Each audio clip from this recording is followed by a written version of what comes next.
painful memories as Queensland prepares to honour those lost and left behind in the summer of sorrow. It's going to be a very tough week, I think, for Queenslanders. Central Queensland residents recover but want essential infrastructure flood-proofed.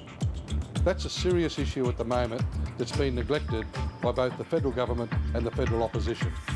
3 detained activists and their anxious families left all at sea. Of course, I'm concerned he'll end up in a Japanese prison for nothing. And Malaysia celebrates as Anwar Ibrahim is cleared of sodomy charges.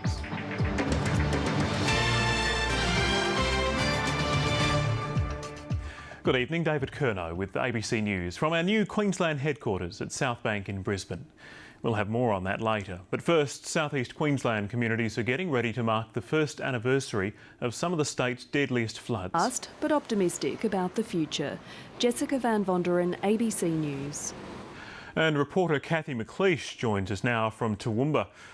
And Kathy, a memorial service began a short time ago. Can you tell us what's happening there? ABC News in Queensland has reached a long-anticipated milestone. Staff moved into a new building at Brisbane's Southbank 5 years after leaving Toowong. The old studios were evacuated in December 2006 due to a breast cancer cluster. The ABC took temporary accommodation in a range of sites around Brisbane. New staff were located in the basement at Channel 10 on Mount Cootha. The ABC's state director says after 5 long years, all divisions will finally be reunited under one roof. I think everybody in this state understands how difficult it has been for the ABC. They've been on the journey with us and here we are finally in something which is a showpiece for the whole city and for the whole state.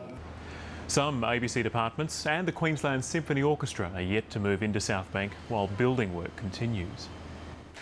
The North Korean propaganda machine is wasting no time in building up the country's new leader, Kim Jong-un. Weather time now, here's Jenny Woodward.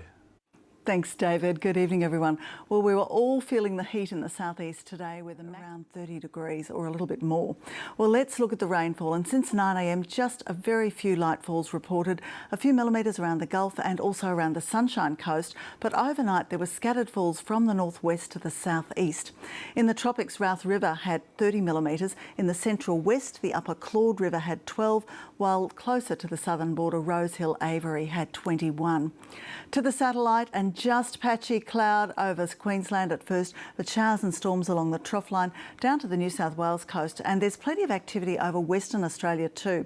Those late storms are just starting to show up over Queensland. Interstate tomorrow and cloudy in Sydney and Canberra. Showers in most of the other cities with a storm likely in Broome. 21 expected in Melbourne, 23 in Adelaide. To the chart, and the trough line separates the very hot temperatures with the isolated showers and storms to the east from the slightly cooler, drier air mass further west. Tomorrow it will be much the same, although a weak southerly change in the south will bring a little relief, but much cooler weather will move through later in the week. So for Tuesday, just isolated showers and storms are expected in a line from the northwest through central parts and then across to the Capricorn coast. Now let's take a look at those warnings, and we have a severe thunderstorm warning for damaging wind on the peninsula through the Gulf country, the northern Goldfields and upper Flinders, the Capricornia, Wide Bay and Burnett. To forecasts and isolated showers and storms across the north and about the Capricorn coast, 36 for Rocky, 32 in Mackay and Cairns. Mostly fine inland, just isolated showers and storms northeast of about Winton to Barcaldine, 41 for Longreach. In the southeast, another hot to very hot day with isolated late showers and storms, 33 in Toowoomba, 35 in Gympie. And Brisbane tomorrow, we're expecting a fine day ahead, although a cloudy morning, certainly cooler, 31 for the city. On the bay tomorrow, south-southeasterlies to 20 knots, sunrise at 5:02, and then we're going to have a warmer days for a couple of days, but cooler later in the week. Well, that wraps up the weather. Unfortunately, it's not as hot as it was in the west, but we'll try and stay cool, David. Thanks, Jenny. I will too. That is ABC News for the moment. Thanks for joining us. Stay with us for 7:30 with Chris Uhlmann.